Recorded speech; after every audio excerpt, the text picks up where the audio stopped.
I'd like to call this regular meeting of the Coralville City Council to order. It is November 11th, 2025. Could I have the roll call, please? Knutson. Here. Vogelzang. Here. Quinn. Here. Peterson. Goodrich. Here. All council members except Peterson are present, as is the mayor, the city clerk, the city attorney, the city administrator, and several other staff in the audience. I would entertain a motion to approve the agenda. So moved. Moved by Goodrich. Could I get a second? Second. Seconded by Knutson. All in favor, please say aye. Aye. Aye. The agenda is approved. Next item, I have a proclamation for National Injury Prevention Day. Whereas unintentional injuries are the leading cause of death for Iowans ages 1 to 44, and the fifth leading cause of death for all ages. And whereas injuries and violence resulted in an annual average of 2,455 deaths, 14,465 hospitalizations, and 224,700 emergency department visits in Iowa. The number of injuries in Iowa is estimated to be higher due to the unknown number of individuals who received other medical care or no care at all. And whereas injuries can result in a high cost to Iowans with average charges up to $61,400 per hospitalization and $3,600 per emergency department visit annually. And whereas in Iowa, the three leading causes of unintentional injury deaths in 2024 were falls, motor vehicle crashes, and unintentional poisoning. And whereas injuries, whether intentional or unintentional, are preventable within the state of Iowa, University of Iowa Stead Family Children's Hospital, University of Iowa Healthcare, the University of Iowa Injury Prevention Research Center, Iowa Department of Health and Human Services, and other partners across the state are committed to increasing public awareness and education around the prevention of injuries as we observe National Injury Prevention Day in Iowa and throughout the year. Now, therefore, I, Megan Foster, Mayor of the City of Coralville, do hereby proclaim that November 18th, 2025, to be National Injury Prevention Day in the City of Coralville. Signed on this 11th day of November, 2025, Megan Foster, Mayor. Now, I do believe we had a request for this one. Is there someone here to receive this proclamation this evening? Sometimes we get, they might not have been able to make it. Yeah, okay. Well, we will set that aside and make sure that they do receive that. All right, thank you very much. Okay, on to the next item. We have community comments. And this is a time for community members to speak to us about items that aren't on the agenda or items that are on the agenda but are not subject to a public hearing.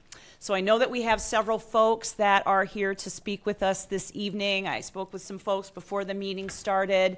So just a couple of quick things.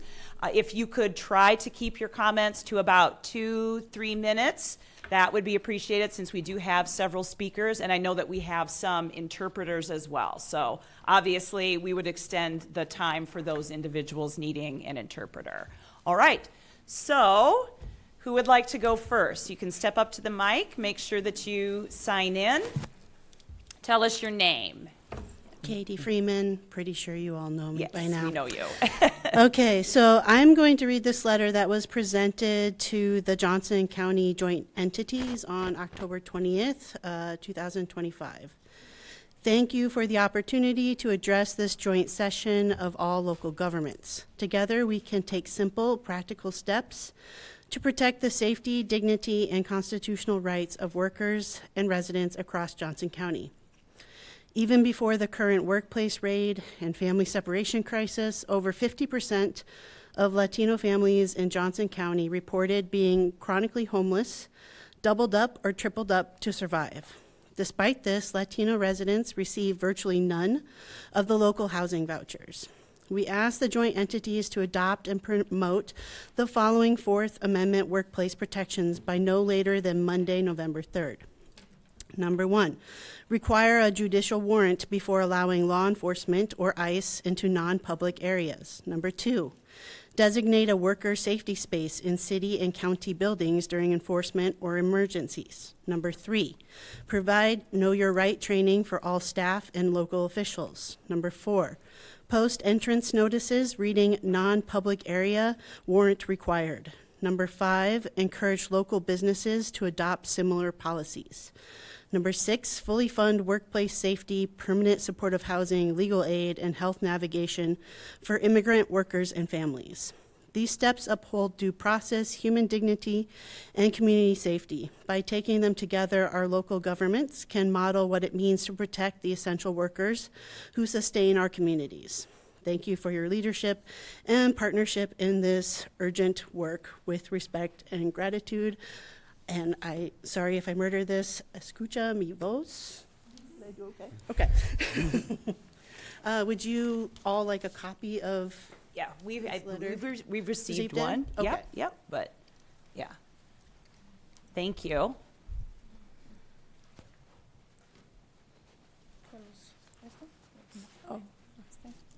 We have one, thank you. Thank you. Yeah, thank you.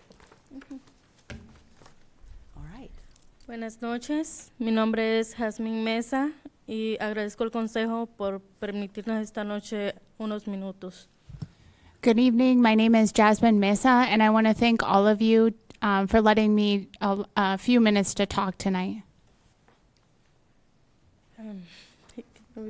Estoy aquí porque mi pareja hace 7 meses fue deportado y me gustaría que aprobaran la ley para que pusieran aunque sea un rótulo que nos permita un poco de seguridad a nosotros los migrantes. Es algo tan simple pero muy valioso para nosotros. I'm here today. My husband was deported about 6 months ago, and I'm here today to ask for support for the resolution, something very simple like asking for a warrant before entry. Tengo 3 niños, vivo con miedo al salir a trabajar y me pase algo de eso a mí y mis hijos no me vuelvan a ver ni saber con quién van a quedar en casa. Y vivo en Coralville. Voy a cumplir 2 años de vivir aquí. I live here in Coralville. I've lived here almost 2 years, and I live with my 3 children, and I'm scared. I'm scared that if I go out to work, that something may happen. Les agradezco mucho y espero nos puedan tomar un poco en cuenta en algo tan simple para nosotros. I want to thank you all, and I hope that you can take this into account, this simple action that you can do to help us all. Thank you. Thank you. Thank you very much. Yes. All right. Who else would like to speak? Hola, buenas noches. Gracias a cada uno de ustedes por escucharnos el día de hoy. Hi, good evening. Thank you to each one of you for listening to us tonight. Soy un inmigrante colombiano, nacido en la ciudad de Bogotá. Serví a mi país durante 15 años como policía. I'm an immigrant from Colombia. I was born in Bogotá. I served my country as a police officer for 15 years. Tuve que salir con miedo, con una esperanza en este país para llegar a trabajar y llegar a luchar por mi familia. I had to leave my country because of fear. I arrived in this country with the hope that I could work and move my family forward. Hoy en día tengo permiso de trabajo, tengo mi Social Security, trabajo para un hotel aquí en Coralville. Right now, I have my work permit, my social security number, and I work in a hotel in Coralville. Me siento un poco intranquilo al salir a la calle porque tengo miedo de que algo malo me pueda pasar y retornar nuevamente a mi país. I feel uncertain or uncalm to go out because something may happen, they may take me and I may be returned to my country. Por eso hoy vengo ante ustedes pidiendo de que por favor nos ayuden y tomen la ley de seguridad en el trabajo. That's why I'm here in front of all of you today to ask you to help us and to implement this security at our workplace. Agradezco a todos ustedes. Dios los bendiga. I want to thank all of you, and God bless you. Thank you.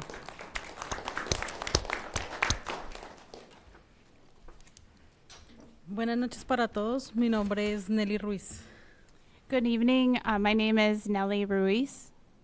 una inmigrante colombiana. Actualmente trabajo aquí en Coralville en un hotel. I'm an immigrant from Colombia, and I work here in Coralville at a hotel. Agradezco muchísimo a todos ustedes por estar aquí presentes. I'm very thankful for all of you for being here tonight present. Tomarse un momento para poder escucharnos. And for taking the time to listen to us. Estamos aquí porque creemos que es justo que podamos trabajar seguros y con dignidad. We're here today because we feel like it's just if we are to be able to work with security and feeling safe. Ya que a pesar de tener un estatus migratorio legal y tener nuestros papeles legales, Even though we have a legal status in this country right now and a work permit, tenemos miedo debido a las redadas del ICE. we are afraid of the ICE raids that are going on. Solo queremos respeto y una justa parte de sus actos. We're just asking for respect and to follow the process Para poder entrar a los lugares o establecimientos de trabajo donde no es abierto al público. We would like them to follow the process when it comes to entering certain buildings. Ya que sin una orden judicial han entrado. For example, having a warrant of arrest before they come in. Aquí estoy frente a ustedes solo para pedir su enorme colaboración I'm here in front of all of you to ask for your huge collaboration para que puedan aprobar la resolución del proceso a la seguridad laboral so that you would approve the workplace safety resolution y poner letreros en la ciudad o en los establecimientos de trabajo diciendo que solo con una orden judicial pueden entrar. supporting signs in workplaces and other places asking for warrants or due process. Les agradezco mucho por escucharnos. Feliz noche. Dios los bendiga. I want to thank you very much for listening to us. Have a great night and God bless you. Thank you. All right. Hello, Dan Wohlers, 24-year Coralville resident. First, I'd like to start by voicing my strong support for the Fourth Amendment Protection Resolution that's being asked for. I had reached out to council after the joint entities meeting with a copy of that. I heard back from the mayor and from Mike. I appreciate the work. Hopefully, things are getting done and we can consider that resolution at some point. I also received an email from the mayor today regarding progress on an updated policy for flock and ALPRs. I appreciate that you all are putting in work to improving this policy, but I wanted to cover a few flock news items from the past couple weeks. Coralville Flock Transparency Portal yesterday showed that flock cameras recorded the location of 150,784 unique vehicles in the last 30 days, with only 210 hot list hits. That means the 99.9% of data that Coralville has sent into the flock surveillance system were of innocent people going about their day. At least 35 flock customer accounts have reportedly been stolen by hackers, according to cybersecurity company Hudson Rock. Independent security researcher Ben Jordan provided lawmakers with screenshots showing Russian cybercrime forums selling access to flock logins. Oregon Senator Ron Wyden was quoted as saying, "In my view, local elected officials can best protect their constituents from the inevitable abuses of flock cameras by removing them from their communities." Wyden also said that flock officials confirmed to his office in September that the company had provided access to Customs and Border Patrol, Homeland Security, Secret Service, Naval Criminal Investigation Service in ways that violate state law. He also encouraged the Federal Trade Commission to investigate flock safety, saying that the surveillance technology company has failed to implement basic cybersecurity protections and have exposed sensitive data to hackers, foreign intelligence services, and criminal networks. In Washington State, the Redmond Police Department announced that it has suspended its operation of flock. Linwood, Washington suspended its use of flock camera systems to address community concerns about data privacy. Eugene, Oregon has suspended their use of flock cameras. Kent City, Ohio Council rejected a contract with flock surveillance. In Washington State, Superior Court Judge Elizabeth Yost Nedvisky ordered police departments to release images captured by flock safety cameras under the Public Records Act. The ruling held that vehicle images collected automatically as cars pass by constitute public records, regardless of whether they were ever used in investigations. Capitola, California found that through 2024 and 2025, federal and out-of-state law enforcement agencies searched the Capitola Police Department's database of ALPR readers more than 3 million times, violating multiple laws. At least 190 were done by sheriff's offices and police departments running searches on behalf of U.S. Immigrations and Custom Enforcement. I look forward to an updated policy or a policy and hopefully an ordinance that can get this under control. Thank But you. I would like the cameras to be removed. Thank you. Thank you very much. Is there anyone else that would like to speak to us?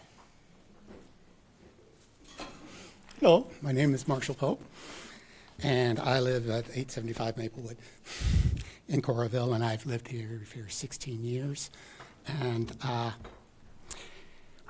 I agree with the last speaker on everything, but I want to change the topic a little bit because I noticed on the agenda that there are many water infrastructure projects being funded to repair pumping stations and put in lines for fiber optics to new stations, and I support all that. I was actually had the opportunity to talk to the water plant superintendent, Jordan Altenhofen, right? And if he's here, anybody? Not here? He's behind you. Yeah. Oh, great. Then you can confirm anything I got wrong. Okay, so yeah, I came away with two concerns from that conversation. One, our water sustainability, and two, just water loss. Big, kind of large waste. We have 3 aquifers. To meet the current Coralville demands, we're pumping twice the amount we are actually allocated to pump from our main aquifer, which is covered in very large granite protection from chemical interference. But by 2030, we won't be able to pump that much because it just won't be there. And that's something that we need to prepare for. And I was thinking one way of preparing for it is looking at the Keene Quarry, which is right across the railroad tracks from Lowe's. It's 40 meters deep in some places, and every night it fills up 5 feet deep with water coming from that aquifer. And every morning they pump it out, and thus wasting more precious time for the city to come up with a solution for running out of water. So I wondered if we could get, I'm requesting a hydrology report, if that's possible, to study what's the best use of that space, actually. And so it's actually in Johnson County, but it's right across the line. So it would be both groups would have to coordinate, but I'd appreciate it if people could consider whether or not a hydrology report would mean that we can do something with that space more productive for all residents. And it's owned by River Products, right? All right. Thank you. Anyone else? Hello, my name is Tara McGovern. I just wanted to thank our friends and neighbors here from Escucha Mi Voz, and to let you all know that you have support here in Coralville, and that we absolutely are with you on this. And so please reach out. We have a lot of experience coming to these meetings and asking things of this city and the staff, and we would like to help. I would also like to echo Dan Wooler's statement, asking for a sufficient use of surveillance. There's no sufficient use of surveillance here. We've asked over and over. It's ridiculous that these cameras are still in place, knowing how they put our community at risk, and especially some of the vulnerable communities who have come here before us today. The only ethical thing to do would be to suspend this, since you have nothing. You have nothing in place to make sure that this data is being used appropriately. And Jan has listed for you the many, many examples of communities all over the country that are making more responsible decisions than you are. We're looking into the next fiscal year, and we're looking forward to being, well, not looking forward, but we will be at these meetings as you advance upon the annual budget. And I wanted to echo Marshall and his concerns about water. Adjacent to that, the Johnson County Board of Supervisors voted in favor of a data center moratorium in the county, which is something that also addresses the use of water in our community. We have not had a lot of community oversight into how decisions are made about investments in this community, and so we're looking forward to just being a lot more present in these discussions, and we would ask that you would consider something similar to what the county did there. Thank you. All right, thank you. All right. Anyone else like to address us this evening? Okay, yeah.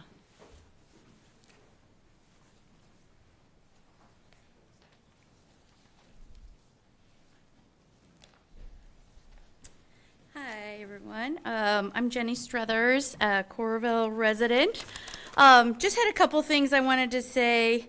First, I wanted to say over the last couple months, I've learned a lot about Coralville and its leaders, and I just wanted to publicly say thank you for all of your hard work. I think you I'm totally impressed with everybody on the council and the staff here in Coralville. The staff has been great. So they've been open and answering all my questions. So I just want to say thank you. I think you're doing a great job. And I have a little bit of different take on the flock, just a little bit. I just want to reiterate, I personally think that the flock cameras in the 3 positions that they are placed in Coralville are very public and very reasonable and can provide some benefits. I think he just said there were 215 hot list hits. That's kind of a lot, it seems to me.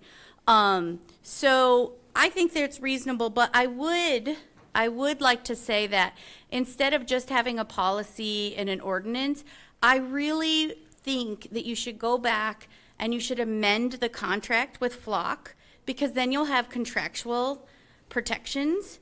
You can put in things that would alleviate some of the fears that people have, such as you cannot sell our data, you cannot share it without written consent. You know, there are things we could work on, but if we put it in the contract, then we will have legal recourse, legal contractual recourse if the company does go against what we want. So I would be in favor of a policy or ordinance, but also to go back and amend the contract for this. So that's my comment. All right. Thanks. Thank you. Thank you very much. Okay. Is there anyone else that would like to address us? Okay, good enough. Just want to make sure I didn't miss anybody. Okie doke. Okay, that one thing I forgot. Oh, okay, yeah, go for it. Was that because of how deep we have to go 50 feet deeper with the pumps. So all the time we're paying maintenance on those pumps, it's more expensive because of the quarry that's there. So Thank you. acted on that. Yeah, thanks for clarifying. Okay, appreciate it, folks. We will move on to our next agenda item, which is a presentation on the Coralville Community Recreation Center. We have our Parks and Rec Director, Sherry Proud, here to share some information with us about this. Thank you, project. Madam Mayor. Excuse my voice. I lost it a bit here this week. We are so honored and excited by the passing of the local option sales tax and the ability to move forward as a Parks and Recreation Department with building a new recreation center in Natatorium, which would include 3 swimming pools that would be used by not only our residents here in the community, but also by the Iowa City Community School District. So I just wanted to give an overview of how we move forward throughout the next few months and what that process looks like. We met on Thursday with Newman Munson Architects laying out the next steps for schematic design. We're through master plan. We've adopted that we're moving forward with a new facility, and our next step is that schematic design. So our stakeholders, of course, is our Coralville City Council and the City of Coralville. Recreation division within the Parks and Recreation Department, but also our Parks Department will be a part of that. Parks Division will be a part of that as well, with housing, building maintenance within that particular area. The Iowa City Community School District, and of course our community. Our team, our core team here, we have a core team that will meet and talk about not only a city core team of staff, but also a core team that includes the Iowa City Community School District. We are in the final stages of picking a construction manager at risk, and we'll have that very soon in front of you as a council for approval. We have selected Newman Munson Architects. Also, we'll be updating that contract with Newman Munson Architects. And our consultants, you can see here, all of these companies are all under Newman Munson and will support the design and construction documents for the new recreation center. This is a slideshow that Newman Munson Architects put together for our meeting last week. I'm just going to pull a few slides out, so I apologize for kind of breezing through past the ones that I'm not going to use. And if that makes you a little dizzy, sometimes that does that to me. All right, so our preliminary project schedule, like I said, we are into schematic design phase and working on that right now. That'll go into November. During that, at the end of that, you can see this little money signal.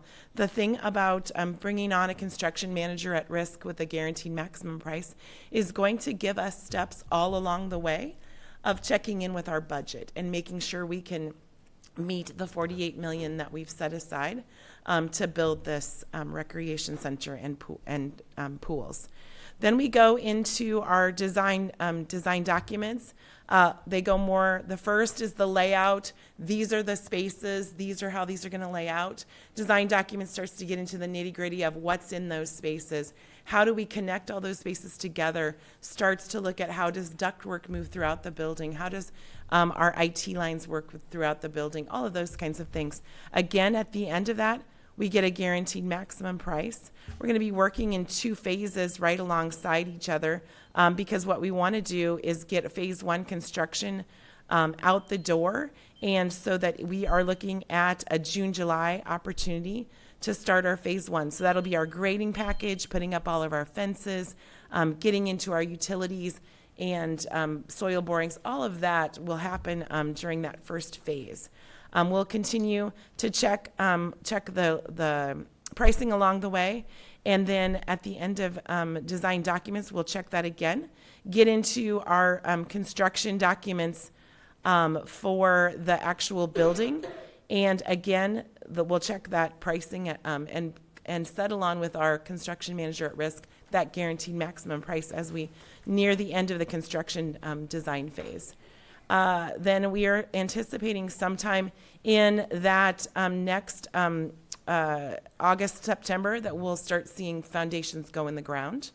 And we'll have our construction phase out until that April, May, sometime in that time frame in 2028. Then we'll have a third construction phase after we move over, which will consist of moving. We move into the new building, and we'll have the old building demolished, and we'll build the new parking lot with finishing up with everything around August of 2028. That's kind of the big over picture of what's going to be going on. Then kind of a more nitty gritty of who will be involved in kind of these next phases in our schematic design, that's when we really go back to the community, especially our stakeholders, and look at what we have planned, what we still need, and we just did our master plan, so we don't anticipate a lot of changes there. But also start to talk about what do those spaces look and feel like, and have lots of points where they can say we like or we don't like, some voting throughout that. We'll also have some placemaking and human-centered design workshops where we bring in those representatives from those interest groups, along with, we will also have a sustainability workshop amongst our city staff and talk about how can we use this building to be sustainable for many, many years and to have a low impact not only on, we just talked about water usage, so low impact on water usage, low impact on energy usage, and how can we be really smart with this building. And those user group input sessions would continue along that. We actually started this process yesterday.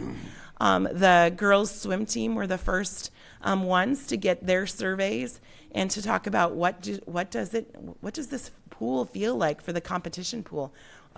Is it light and bright and airy? Is it colorful and wild? Is it what's the water feel like? And I know that sounds funny to the people who don't competitively swim, but depending on depth and the different ways that walls are constructed means different degrees of how fast that pool may be or how that feels. So those are the things that we're looking for out there.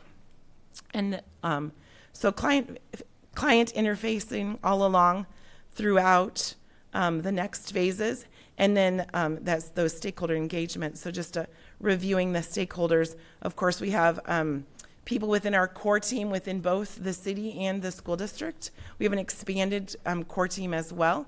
We'll be bringing that group, we anticipate here in the next few months, probably about every 2 to 3 weeks. As we get farther out in design construction documents, probably every 6 to 8 weeks we'll do that.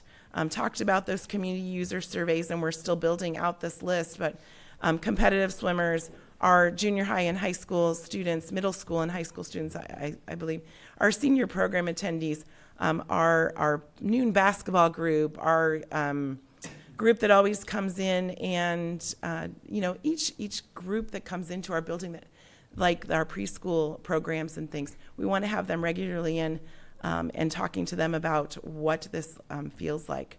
And then we've got people from throughout the city and staff that'll come in and do the human-based workshops, core team working again on that sustainability.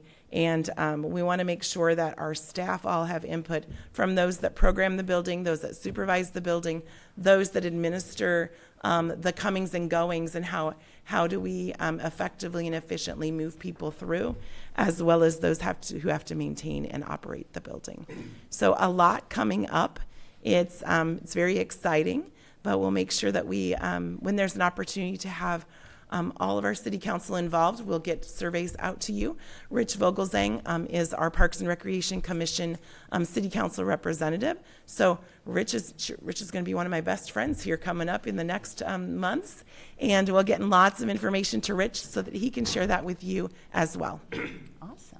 Thank you for that overview. You're welcome. Does anybody have any questions for Sherry? The main question I have is I just want to make sure there's going to be a lot of opportunity to get input from the community, yes, input from the public as we go through this process, and making sure that we're getting that information out so that folks know when they can come in and share their thoughts. Yep, very much so. We'll have different opportunities with QR codes, survey links to weigh in. The footprint of the building is pretty locked in, and we have the ability to move, some walls and things here and there.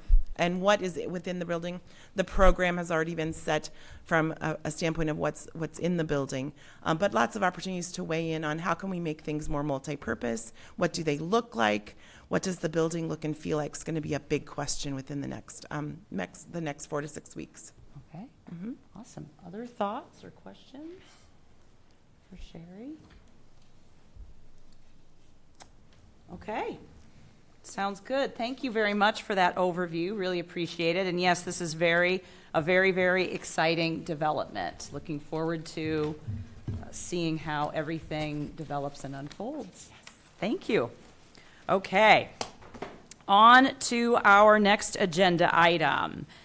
Chapter 160, Floodplain Regulations. This is a public hearing for an ordinance, and this would repeal and replace Chapter 160 Floodplain Regulations, and this would adopt the new insurance rate maps, regulations, and processes in compliance with FEMA modeling and standards. And so we will start off with a report from our Community Development Director, Dave Johnson. Thank you, Mayor and City Council members. The enclosed, or the floodplain ordinance presented to City Council this evening was developed in close consultation with the National Flood Insurance Program Specialists with the Iowa Department of Natural Resources. It's a model ordinance that they're working with all communities on in the state of Iowa for repeal and replacement of their floodplain ordinances for the reasons you mentioned in introducing this agenda item. FEMA published notice of the proposed flood hazard determinations in the newspaper, and the city Coralville provided additional notice in the Beat newsletter with links to interactive flood maps hosted on the city's website. The maps depict the proposed flood hazard determinations as well as property information such as lots, addresses, and building footprints.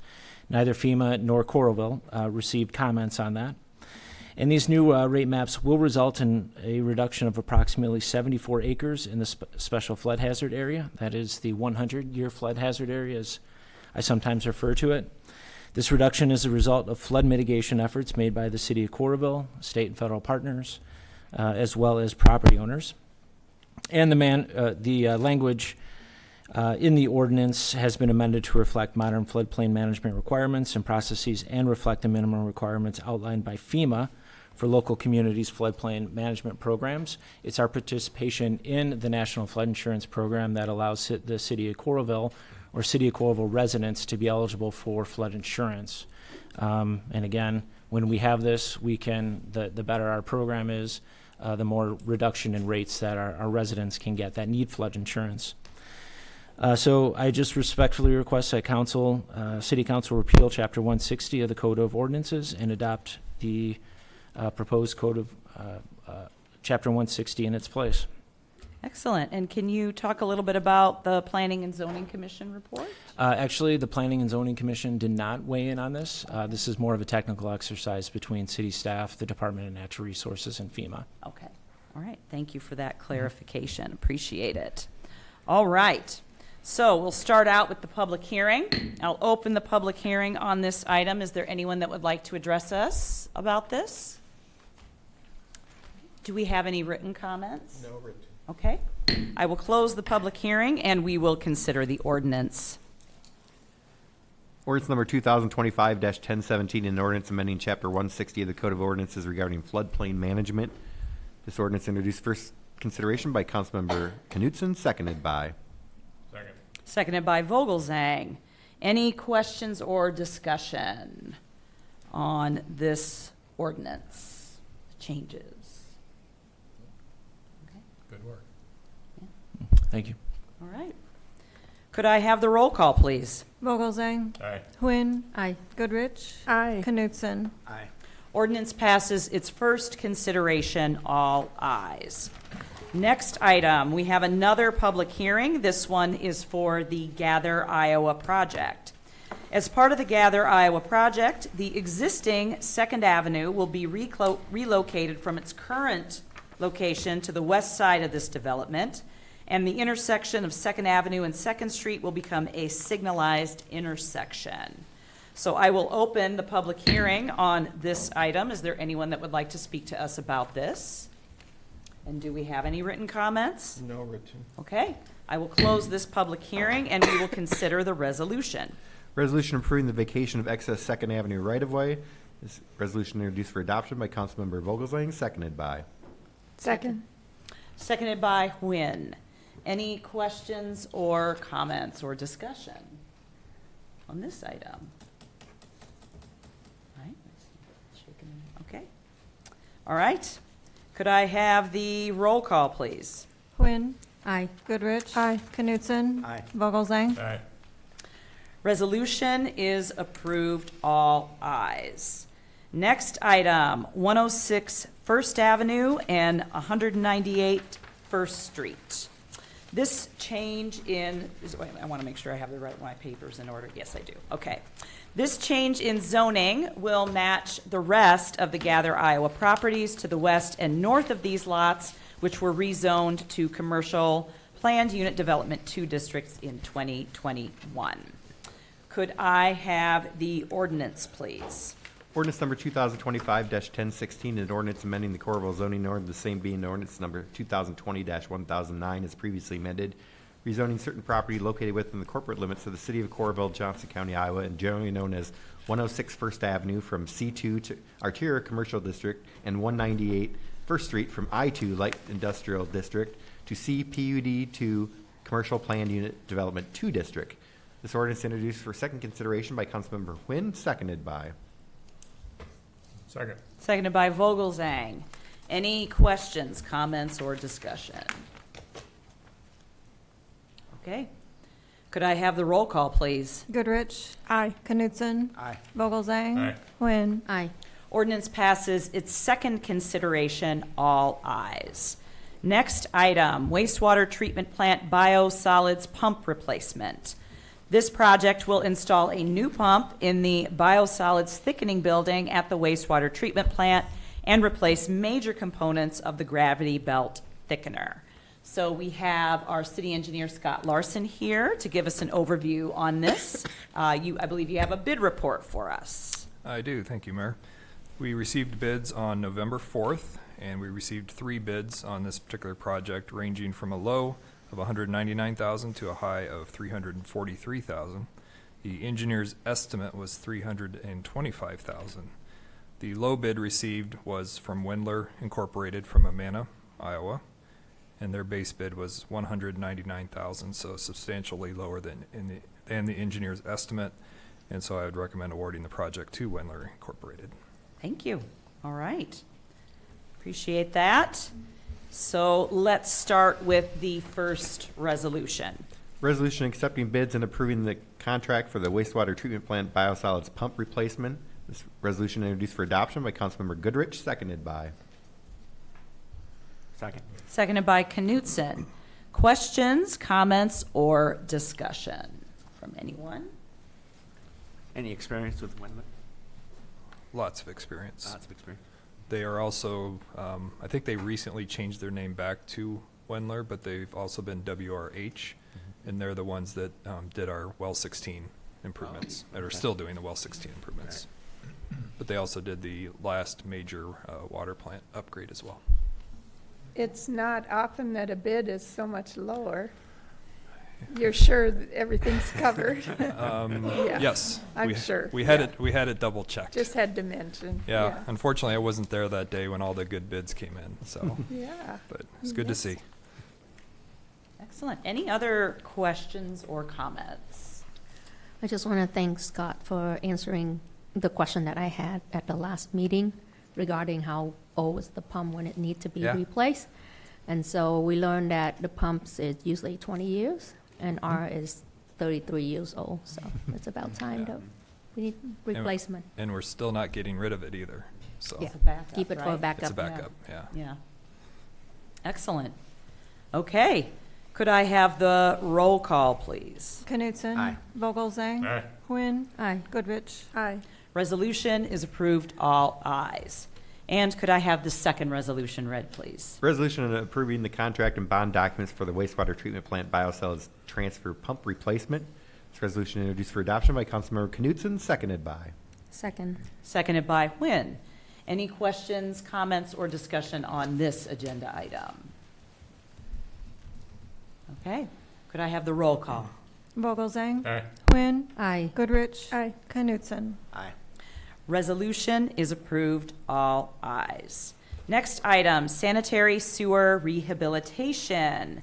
So this agenda item includes several items related to replacing certain components of our sections of our sanitary sewer.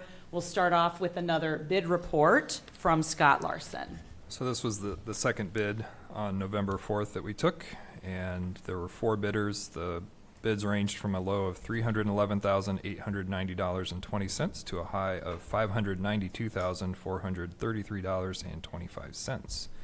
The engineer's estimate on this project was $350,000.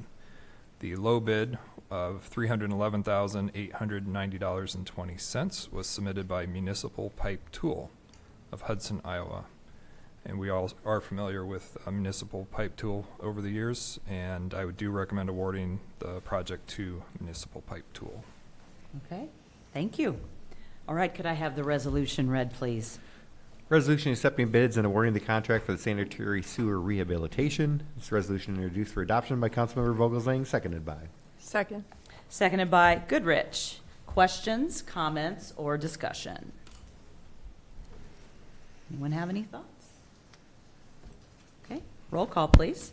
Quinn. Aye. Goodrich. Aye. Knutson. Aye. Vogelsang. Resolution is approved, all ayes. And could I have the second resolution read, please? Resolution approving the contract and bond documents for the sanitary sewer rehabilitation. This resolution introduced for adoption by Councilmember Wynn, seconded by. Second. Seconded by Vogelsang. Discussion? More questions? Okay. Roll call, please. Goodrich. Aye. Knutson. Aye. Vogelsang. Quinn. Aye. Resolution is approved, all ayes. Next item, water plant filter media replacement and repairs. And we have several filter media replacement and repairs with this item. And another bid report from Scott Larson. Thank you, Mayor. This was the 3rd bid of the day, and we received 2 bids. The low bid was $228,000. The high bid was $264,000. The engineer's estimate on this project was $305,000. So the low bid was submitted by Tricon General Construction of Cedar Rapids at $228,000. Again, below the engineer's estimate. We are familiar with Tricon construction over the years, and so therefore I do recommend awarding the project to Tricon General Construction Incorporated. Okay. Thank you. Appreciate that. All right. Could I have the first resolution read, please? Resolution accepting bids and awarding the contract for the water plant filter media replacement and repair 2025. This resolution introduced for adoption by Councilmember Goodrich, seconded by. Second. Seconded by Quinn. Any thoughts, folks? Questions or comments? All right. Roll call, please. Knutson. Aye. Vogelsang. Aye. Quinn. Aye. Goodrich. Aye. Resolution is approved, all ayes. And could I have the second resolution read, please? Resolution approving the contract and bond documents for the water plant filter media replacement and repair 2025. This resolution introduced for adoption by Councilmember Knutson, seconded by.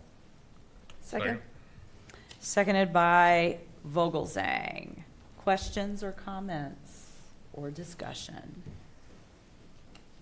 Okay. Roll call, please. Vogelsang. Aye. Quinn. Aye. Goodrich. Aye. Knutson. Aye.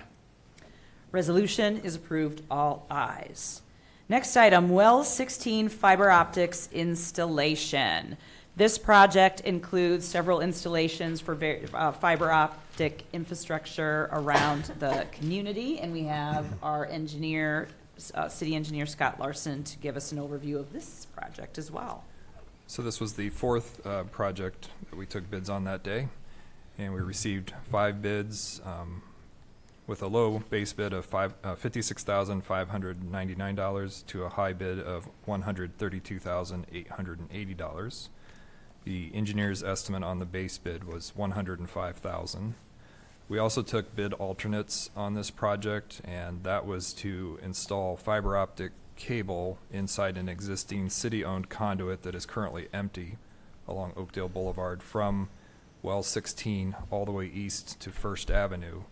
This will ultimately provide redundant communications to not only Well 16, but this segment of fiber optic cable forms another part of our overall fiber optic communication loop for added redundancy throughout our city network. So those bid alternates range from a low of $18,847 to a high of $41,890. So the low base bid was from Klein Electric Incorporated from Anamosa, Iowa. We are not familiar with them on any previous work, but our consultant did their due diligence, and we are comfortable awarding not only the base bid, but the bid alternate recommendation to Klein Electric Incorporated. Okay, thank you. All right.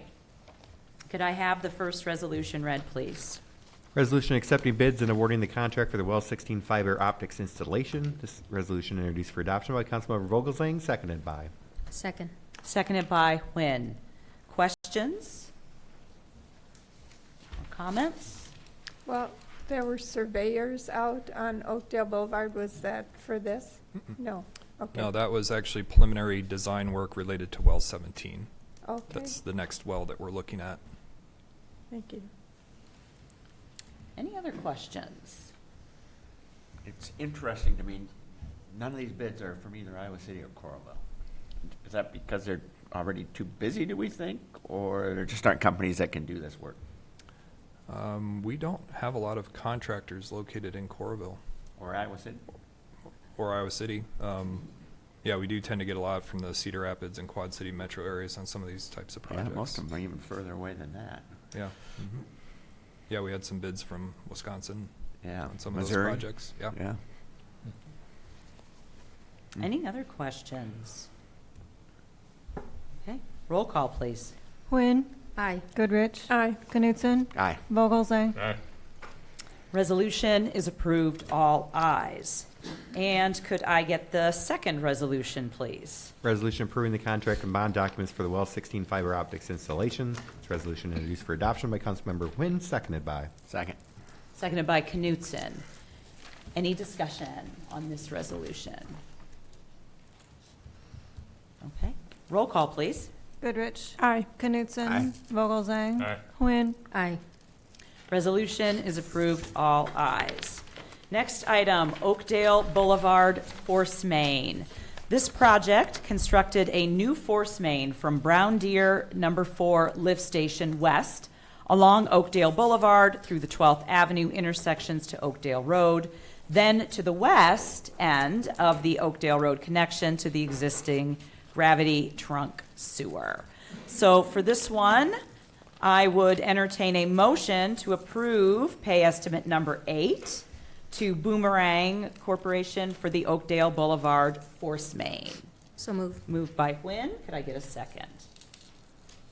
Second. Seconded by Vogelsang. Do we just do a voice, just a all Yep. in favor? Yep. Okay, all in favor, please say aye. Aye. The pay estimate is approved. Okay, and could I have the the resolution read, please? Resolution accepting the Oakdale Boulevard force main is completed. This resolution introduced for adoption by Councilmember Goodrich, seconded by. Second. Seconded by Nguyen. Any questions about this one or comments? Okay. Quiet group tonight. Roll call, please. Knutson. Aye. Vogelsang. Aye. Nguyen. Aye. Goodrich. Aye. Resolution is approved, all ayes. Next item, we have a first amendment to a license agreement. This is for White Pumpkin Studios. And this will extend the term of the Iowa River Landing license agreement from January 15th, 2026 to December 31st, 2026. Could I have the resolution read, please? Resolution approving the First Amendment to the certain Iowa River Landing property license agreement with White Pumpkin Studio LLC. This resolution introduced for adoption by Councilmember Knutson, seconded by. Second. Seconded by Goodrich. Any questions? Is this to replace the Cielo space? Yeah, I think they're already in there, yep. Yes. They just had a ribbon cutting a Couple few weeks weeks ago. ago. Yeah. Very cute spot. Any other questions or comments? All right, roll call, please. Vogelsang. Aye. Nguyen. Aye. Goodrich. Aye. Knutson. Aye. Resolution is approved, all ayes. Next item, Wellmark Blue Cross Blue Shield. The city has received a quote for a 12.33% increase to its current premiums for calendar year 2026. And we have our HR Director Lynn Knight here to talk to us a little bit about this. Yes, thank you, Madam Mayor and members of council.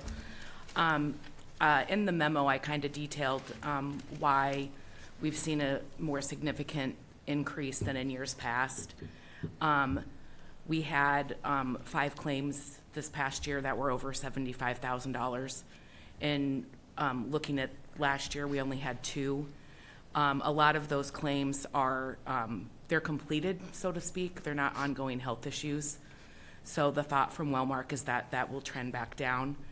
And although the 12.33 was higher than what we thought we might have, if you look at our record over the last 3 years, we are really, if you average it out, it's 5.84%, and that is significantly under the agency standard of around 8 to 9%. So also noted in my memo was that our staff are really good at going to their testing appointments, their physicals, so they're doing a lot to keep themselves healthy. That will, in the long run, that helps keep costs down. So also notice in just more claims in 25 than in 2024, and a lot more people seem to be going for mental health type appointments. So I don't know if there's any other questions I can answer. I would be happy to do so. Yeah, well, let's read the resolution, and then we'll have our discussion. Could I have that read, please? Resolution accepting the quotation of Wellmark Blue Cross Blue Shield to provide health insurance for the city's employees. This resolution introduced for adoption by Councilmember Vogelsang, seconded by. Seconded by Goodrich.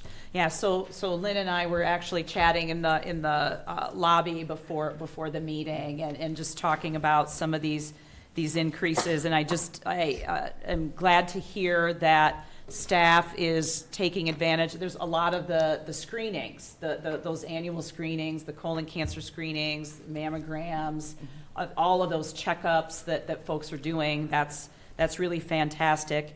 And we also chatted about the increase in the mental health care as well. Can you talk a little bit more about that? Is there any other trends that you're seeing? It's and based on when I met with our representative, overall they're just seeing more mental health care, not just for the city of Coralville, just in general in all different industry types. The thought with that we spoke about was that people are more comfortable seeking that sort of care, might be wanting to go talk to some counselors some more about some issues they might be having. And, maybe that expense there will save on some physical ailments, so it's too soon to kind of get an idea of what that might look like, but, certainly if people are less stressed, they would hypothetically have fewer health concerns in that way. So I'm glad that people are utilizing that resource. Right. It's obviously, we know that mental health is a serious issue, and I'm glad that people are finally, they're seeking care. The other thing I would like to note is that we have 3 more individuals that we're covering into the next year, and those 3 individuals have family plans, which are more expensive than single plans, but so that can account for some of the increase as well. Any other questions for Lynn? Yeah, I just want to say that it's good to see that mental health care is being normalized, because illness is illness, whether we can see it or not. And so I'm glad that staff is taking advantage of the good health insurance that we have. It's also interesting to see that it's almost feel like we are being punished for doing preventative care, because more staff are taking advantage of preventing themselves from getting sick, right? Mm-hmm. So they are doing preventative care by getting screening and all of that. But then in turn, the insurance companies are, well, you use this too much, and so let's bring your rates up. So it's just, I don't know. I really, when I met with our representative, he was, the biggest reason for that increase was those high dollar claims. So hopefully that will trend back down. And we did We did request from our representative that he go back to Wellmark and ask, because we had had such great records in years prior, if they would consider giving us a decreased percentage, but at the end of the day, they stuck with the 12.33%. Yeah, because you would think that, preventative care would, in the long run, it would be cheaper for them, Right. to pay. So, I don't know, maybe we continue to make that argument, and hopefully I'll see that. Any other questions or comments for Lynn? Okay, thank you very much. All right. Could I have the roll call, please? Nguyen.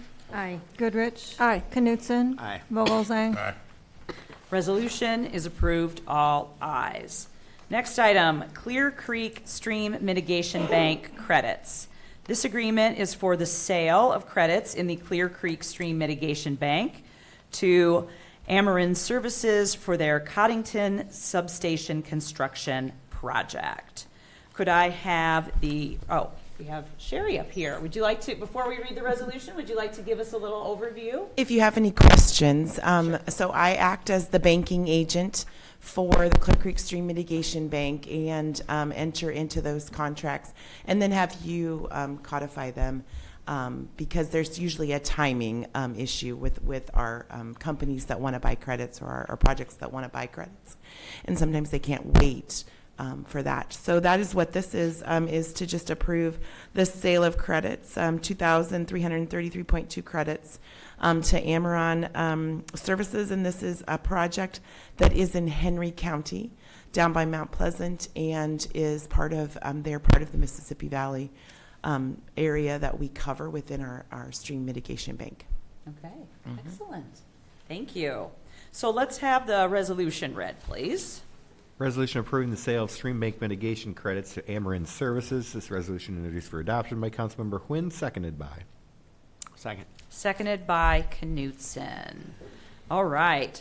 So might be good to give just a little overview, because this has been a project that we've been working on for several years. The stream bank credits are kind of an interesting mechanism that we have that in place. So just can you provide just a quick overview of how this works? Yes, so when we first are approved for construction, we're allowed what's called Issue 1. And that is a little over 11,200, I think it's 11,275 credits, I believe is the number. And you are able to sell those to parties that are impacting streams on the waters of the U.S. And then we have done a project, the Clear Creek Stream Mitigation Bank, to improve a number of feet of stream in Coralville to act as a mitigation bank. So we are now on we sold all of our Issue 1 credits, and then at the completion of the first phase, we were allowed a portion of our Issue number 2 credits, and we're coming up on the rest of those Issue number 2 credits will be released. And then somewhere in mid-summer, next summer, will be our Issue 3 credits. And so it will go like that. It's 15% of credits each time until we are on our last, I believe if I remember correctly, we go out to 2029 with all of our sales. And then when that's wrapped up. Yeah. So we have done, we're working through a pretty extensive project where we are doing a lot of restoration of Clear Creek, the shoring up the banks, making improving the sinuosity of the creek. That's a word that I learned from you, Sherry. I love it. I love it. But, really, really impressive project that we have been working on to improve water quality, to improve animal habitat, to make Clear Creek a more viable watershed for recreation. And in doing that, there are tons of environmental benefits to this. Tons of environmental, yes. Yes. We get credits that we can then sell to others that are working on projects that are downstream. Right. Yeah. So, and then that revenue is relatively unrestricted. The revenue that we get, we do have to set a little bit aside for maintenance, but the rest can be used for. So we'll have to pay off of our project. Yeah. So we have I didn't pull those numbers for you, but I think it's $770,000 in planning fees, 4.2 million in construction fees, and a little bit of ground rental that we're trying to get rid of that dirt here so that we can get out of the ground rental business. But when it all wraps up, or whatever profit is left over can be used for additional parks and recreation projects. Yeah, that was another question that I had. So the revenue from this sale would go towards paying off some of those upfront costs that we incurred to begin the project. We're obligated to set aside 10% of the sale into a long-term maintenance bond that is part of our banking instrument. So we have to report on that fund every year to the U.S. Army Corps of Engineers. We set aside an additional 10% of that sale for maintenance and for our mitigation monitoring fees. And so we always have that money available. And then the other 80% goes to paying the bills right now. Yeah, but eventually that's revenue that we can have access to. Yeah, absolutely. Any other questions or comments for Sherry? So, it's kind of a leap of faith in terms of how much we'll get for these credits. We sold them to ourselves early on. We did. My recollection was it was a bit less than we got in this deal, or has it been about the same? It is, each time is a new deal. What I can negotiate, negotiate, I guess, is where I'm getting at. Where do I want to be? I want to be somewhere around $120 a credit, $110 to $120 a credit. To break even, we need to be at, I believe it was $70 a credit. And this was about 140. It is. Good job. I'll take it. Excellent. Any other questions or comments? Okay. Could I have the roll call, please? Goodrich. Aye. Knutson. Aye. Vogelzang. Aye. Quinn. Aye. Resolution is approved, all ayes. Next item, we have our law enforcement mental health liaison. And this item would update the costs for sharing the law enforcement mental health liaison to reflect funding received from the Iowa Primary Care Association. That will pay 75% of those costs. So could I have the resolution read, please? Resolution approving a revised memorandum of understanding between the Johnson County Sheriff's Department, the North Liberty Police Department, and the Coralville Police Department to share a law enforcement mental health liaison. This resolution introduced for adoption by Councilmember Goodrich, seconded by. Second. Seconded by Vogelzang. All right. So, Chief, would you mind hopping up here? Because we did approve this, the funding back in June. Correct. Yes. And the sheriff has since received coverage for 75% of those costs. So now we're on the hook for 1/3 of 25% as opposed to the 1/3 of the whole entire cost of the person and their benefits. Okay. So Excellent. this just updates that MOU. Yep. All right. Do we have any other questions or comments? Is this a one-year grant? Or? Yeah, so this will expire June of 26. Okay. And is this something that can be reapplied for annually? Well, he's working on that right now with addition of adding a second person as well. Oh, excellent. And would the second person would be same kind of deal, spending time between Coralville, North Liberty, and the county? Correct. Okay. Yeah. All right. Any other comments or questions? For comparison, how many folks does Iowa City have doing this job? Iowa City, I believe, has 2 full-time individuals. They have doing 2 this. full-time already. Yeah, would love to find a way to get more for sure, and because I think she has a pretty significant caseload. She's very busy. Yeah, absolutely. Could definitely use more. And she's a Coralville resident. She's what? She's a Coralville resident, so that's exciting too. Oh, okay, I like that. Awesome. Good to know. Good to know. All right, thank you very much. Do we have any other questions or comments? Okay. Could I have the roll call, please? Vogelzang. Aye. Quinn. Aye. Goodrich. Aye. Knutson. Aye. Resolution is approved, all ayes. Next item, we have our annual urban renewal report. The City Council is required by House File 2640 to formally approve by motion the filing of an annual urban renewal report with the Iowa Department of Management. All right, so I would entertain that motion. So moved. Moved by Nguyen. Could I get a second? Second. Seconded by Knutson. All in favor, please say aye. Aye. Aye. Okay, that is approved. Thank you very much. All right, next item, we have the street finance report. And this report would itemize the allocation of funds used to construct, repair, and maintain city streets. Could I have this resolution read, please? Resolution approving the fiscal year 2025 street finance report. This resolution introduced for adoption by Councilmember Knutson, seconded by. Second. Seconded by Nguyen. Any questions or comments? We have Ann Hester here, our finance director, to share any information or answer any questions folks have. Okay. All right. Thank you, Ann. Yes. Okay. All right. Could I have the roll call, please? Quinn. Aye. Goodrich. Aye. Knutson. Aye. Vogelzang. Aye. Resolution is approved, all ayes. Next item, amendment number 13 to the Coralville Urban Renewal Area. This amendment will add a new business expansion located at 2300 Oakdale Boulevard to the urban renewal plan for the Coralville Urban Renewal Area.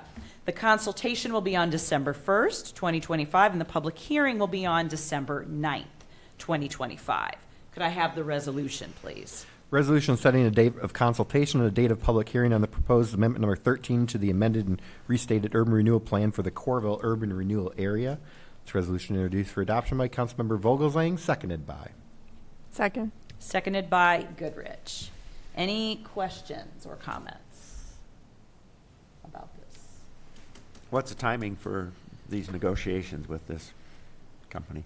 They need to complete it by the end of the calendar year because the property owner is given a significant discount for the property because of tax benefits that they'll receive. So this would all be completed by the end of the year.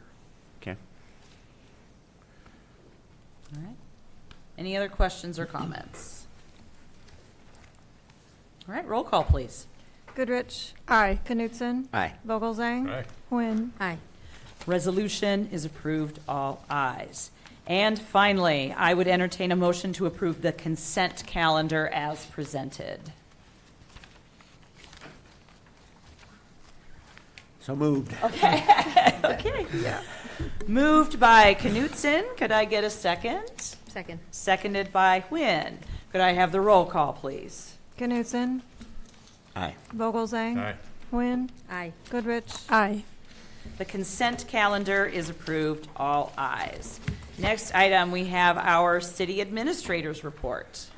Yes, I'd just like to report, we had a very busy week last week in the Iowa River Landing. There was Monday through Thursday, the state girls volleyball tournament brought over 30,000 attendees to the Iowa River Landing and to the Extreme Arena, and that was about 1,000 more than last year we received. And then on Sunday, there was a large concert there that had almost 4,000 people attend. So just the staff of the Extreme Arena and the Convention and Visitors Bureau put a lot of effort into putting together and hosting all of those people for the week that they were here. Also, Vicki Robrecht and our parking department spent a lot of time making sure that everything worked and that everybody had adequate parking. And the closest we ever came with all the people that was here. On Wednesday, there was also a 600-person lunch at the Hyatt. for the Iowa Women's Foundation, and that was going on at the same time as the volleyball. So that was the closest we came on parking, and we still had 250 vacant spaces. So that was a really good sign, and she put together a very good report and keeps track of all the times every day as to where we are with parking availability. And so, and then also Scott, our city engineer, and Eric Fisher from the Streets Department spend a lot of time making sure that people can get into, and that people just using First Avenue and the interstate that don't want to go there, that they all can flow through there smoothly. And so that's another plan that is put in place. So just like to thank all of those people for their efforts in helping us host those visitors, and thank them for coming to our community. And last thing, would just like to thank all those that have served, as it's Veterans Day. Awesome. Thank you. Okay, Mayor's report. I have a few things this evening. Also wanted to say thank you to our veterans on this Veterans Day. Of course, we appreciate your service. Also, we had an election last week. I wanted to say congratulations. Very, very happy with the results. Congratulations, Mayor-elect, and our new council member-elect. So excited for everything. I'm just sad I don't get to serve with you. That's the only thing my only thing that I was kind of sad about with the election. You're going to be an amazing addition. And I really am grateful that we have Lori's experienced, steady hand at the helm as mayor, for sure. Very, very fortunate, very exciting. Also, thrilled about the passage of Lost. That was a very exciting development as well. I wanted to also just say thank you to the folks that work for the auditor's office. It was a long night, busy night. They worked so hard with all of the early voting, getting those sites set up, the poll workers, and of course, everybody that came out to vote. And I want to thank everybody that threw their hat into the ring and ran. You know, I know we've had a lot of challenges over the last several months, a lot of hard things that we've been dealing with and talking about as a community. And I just have thought the entire time that, even though things have been a little bit rough, they've been hard, I have really loved seeing new people step up. I've really loved seeing new people connecting and getting involved. And I think that has been really, really beautiful. And I think that we're seeing some really good shifts and some changes that are happening in the community, and would just encourage everyone to stay involved and stay engaged as we move forward. So related to that topic, I wanted to note that we have several board and commission openings. This is another great way to get involved, to learn a little bit more about the city, how things are done, learn about some of the things that happen in the day-to-day. A lot of openings. So we've got an opening on the Board of Adjustment. We've got a few openings on the Arts Commission. We've got openings on I think just one opening on the Civil Service Commission. And we have some openings on Parks and Rec as well. So please go to the city's website and take a look at those and get your applications in.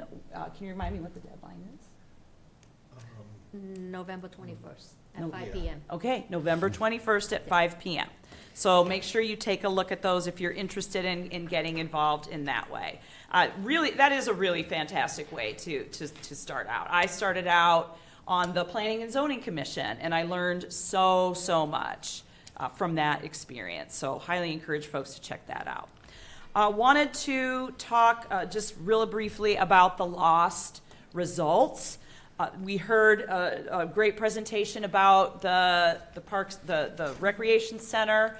Very, very excited about that. I want to just say that as we are talking about that new facility, as we're talking about what the programming might look like in that new facility, I hope that we can get very creative, come up with some new partnerships, especially with other nonprofits, other entities, since we passed LOST together, I think that this is a great time to look at the way we collaborate and work with one another.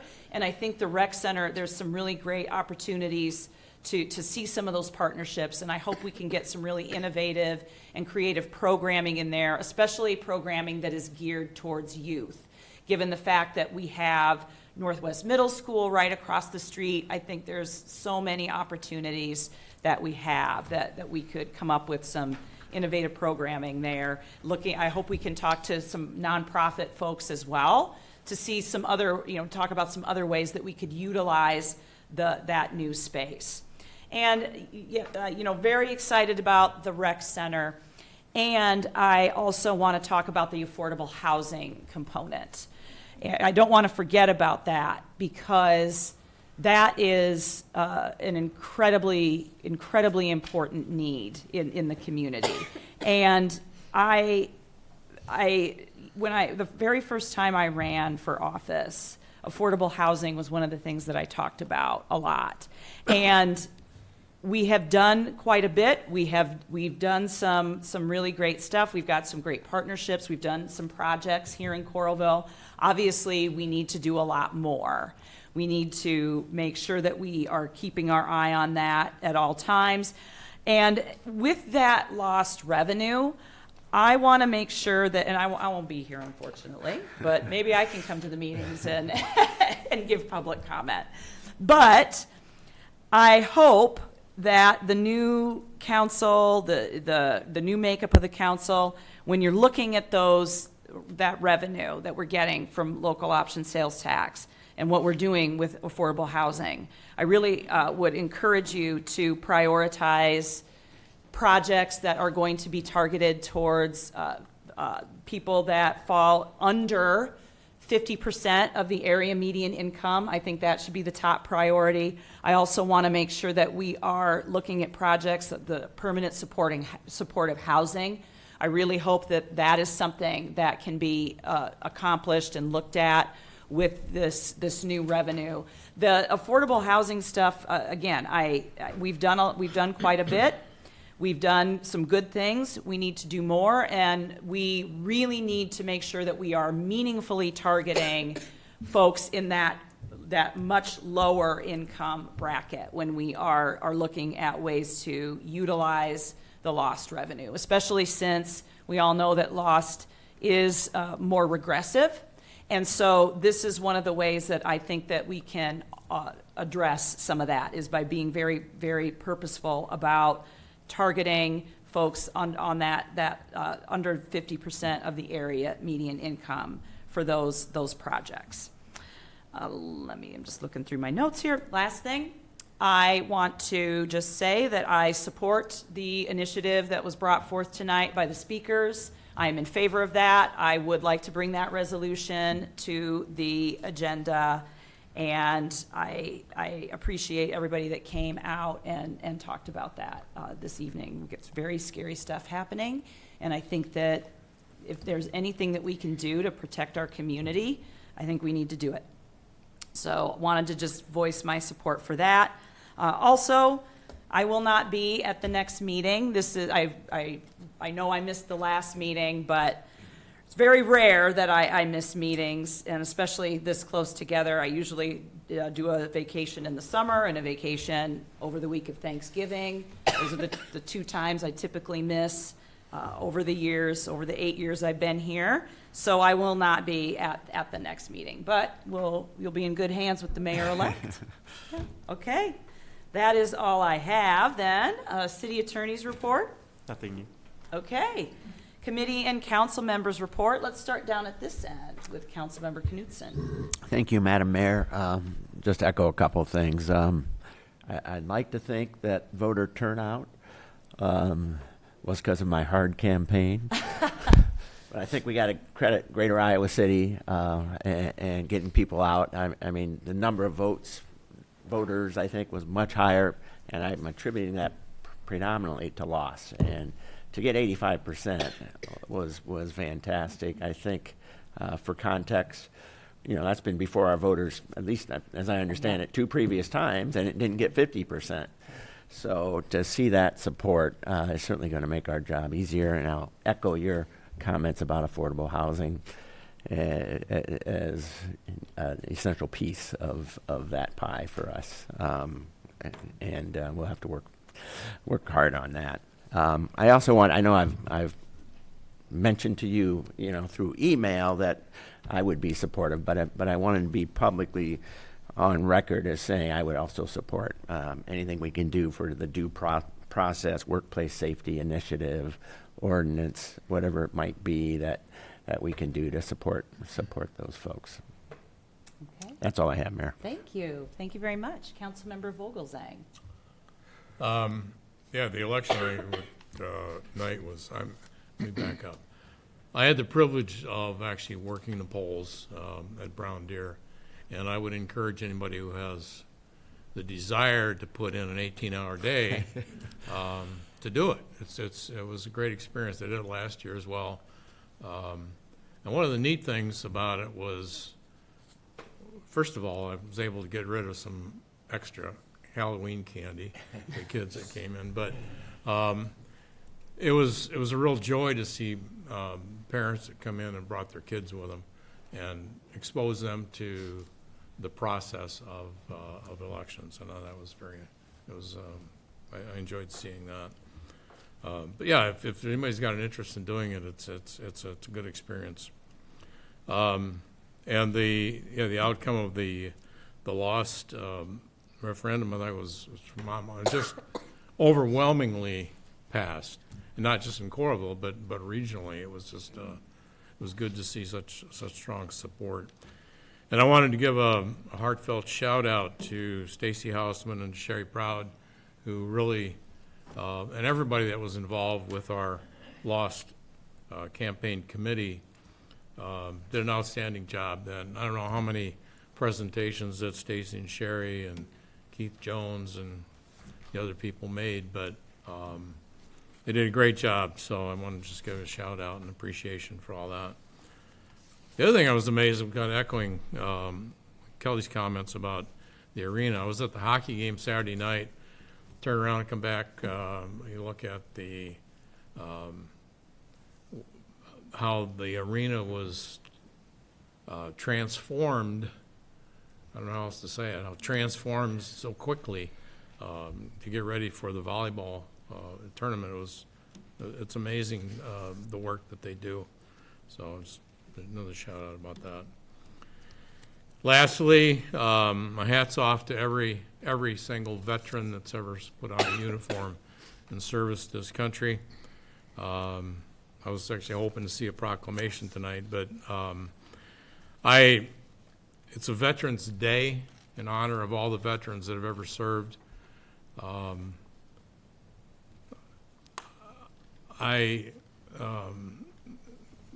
feel that it's probably more appropriate to have a Veterans Month, because we would not be here today if it weren't for all the veterans that have served and died and sacrificed so much so that we can enjoy the liberties that we have. So thank you to everyone. Okay. Thank you. Thank you. Councilmember Nguyen. Thank you, Madam Mayor. Everybody have said it, but I'm going to repeat it. Today is Veteran Day. I have family members who serve to protect this country, to allow us the freedom that we have right now. So I would like to honor all those who have served, and thanks for your sacrifice and your service. Because of that sacrifice, we are able to sit here, right here. And just like Rick said, it shouldn't be just a day, but it is a day. And so in this day, we thank our veteran, and we need to remember that because of their sacrifice. It's not just today, but every day we can continue to remember that. So thank you to each veteran who have given their lives for the freedom that we have. November is also the month of Native American Heritage Month. Right here in in eastern Iowa, we have Great Plains Action Society, who really, that is an organization that really do the work on the ground, making sure that the cultural, the heritage, the story of Native American and Alaska Native are not lost. And then also the trauma, the suffering, the genocide that we at foreigner immigrant that come and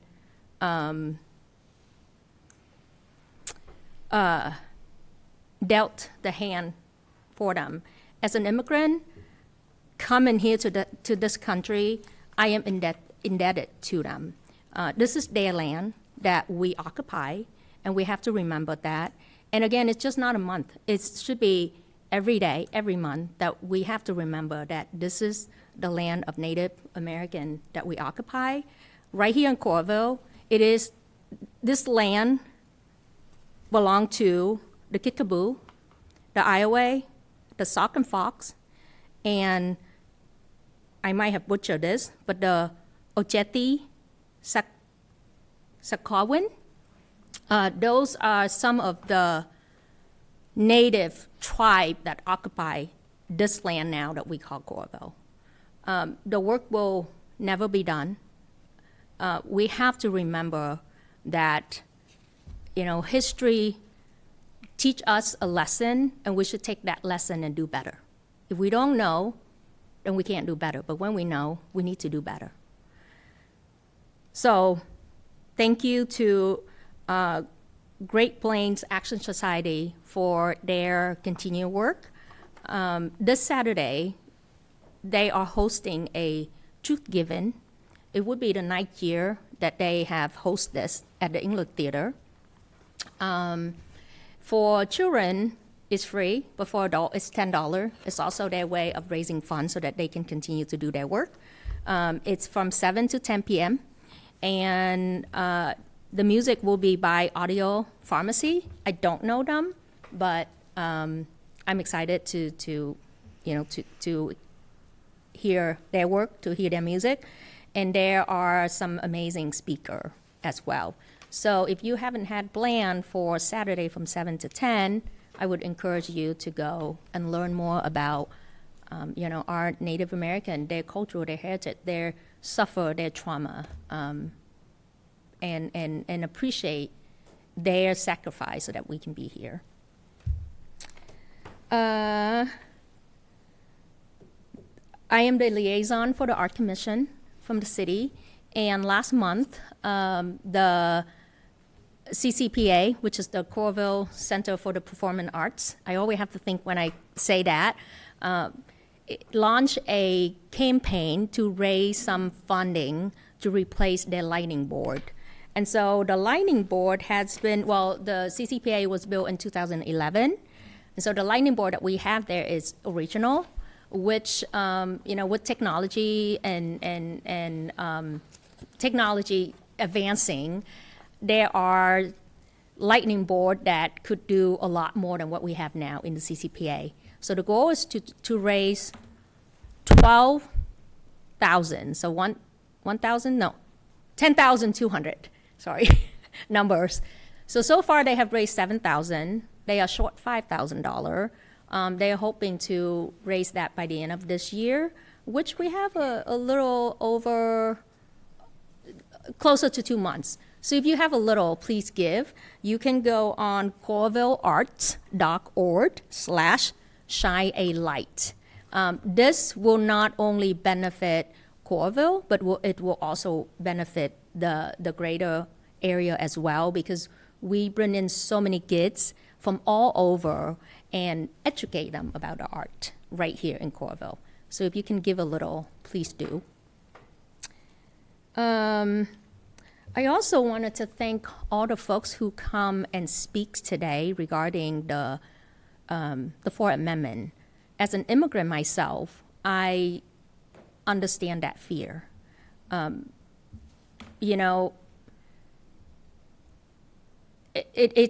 It doesn't matter if you are a naturalized citizen or you are here on a green card. when there is a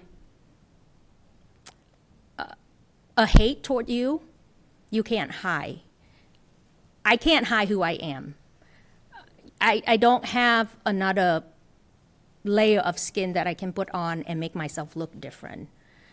And so I understand deeply the fear that our residents showed up today and asked for the protection. We have to do everything in our power to give them that protection. Whether it's just a simple lie of, having a sign that say you can't enter here because it's a private area. Or, do everything in our power to make sure that we give them the right to exist here. It doesn't matter if they come here legally or illegally. It is not our job to judge that. There's a process, there's a due process, and everybody deserves that due process. Our job is to serve and protect our residents here in Coralville, regardless of their immigrant status. And I hope that my colleague and the people who live here in Coralville can link arms and do that. Everything in our power to protect our residents.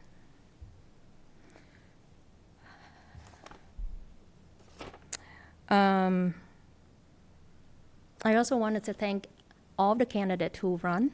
I know it's not easy to put yourself out there, but thank you for stepping up, and thank you for putting yourself out there, and thank you for caring about our community and wanting to serve. It's not an easy job.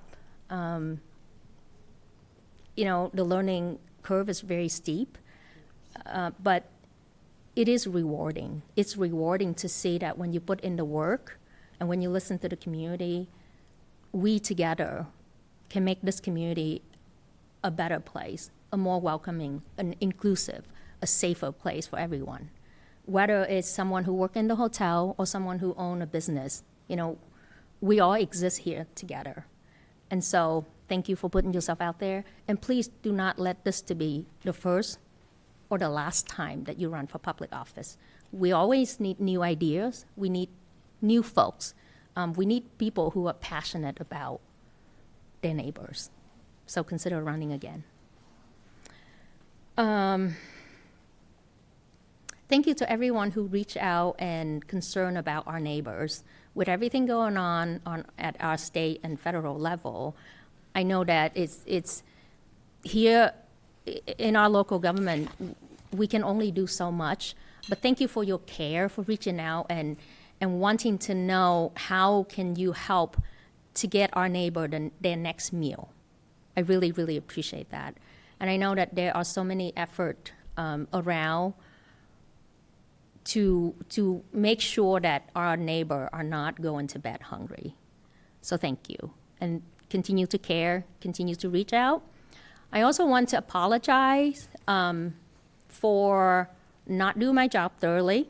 I've learned a great deal regarding some of the issue that we've been talking about in the last couple of months, especially flock. And I know that it has caused a lot of community members a lot of headaches because we should do better. And when we don't know, we don't know. So thank you for continuing to educate us. Thank you for continuing to hold us accountable. Please continue to do that. So that's all I have. Okay, thank you. Thank you so much. I'm gonna miss working with you. Likewise. Yep. Anyway. All right. Lori. I just have two things. In regard to Veterans Day, I too want to thank our veterans for their sacrifice and service. In my family, I have a dad and a son-in-law and a son who is currently serving in the Air Force, and the sacrifice goes beyond just the individual. It also goes to their families, and it just really means a lot for them to know that our nation is behind them. And so I'm glad we can celebrate this Veterans Day. Also, I want to say that I'm humbled and honored to be your next mayor, And I have appreciation for all of the candidates and all the people that have been involved in this whole process. We got to talk about a lot of things that maybe aren't normally of interest to people, but that came up at at our forum and so on. And I really enjoyed the process. And I so look forward to working with our city administrators and our attorney and all of our department heads as we move forward, because that's where we will really be successful as we as a council work together. And I look forward to making Coralville more just as welcoming and a great place to work, live, and play. So thank you. I found somebody elected an attorney. I'm happy about did. that. We need Soak you it up, all. Kevin. We need everyone. Soak it up. Work together. Thank you. Okay.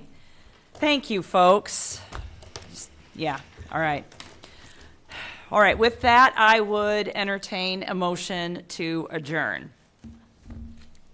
So moved. Second. Okay, we got a move in a second. All in favor, please say aye. Aye. All right, thanks, folks. We're adjourned.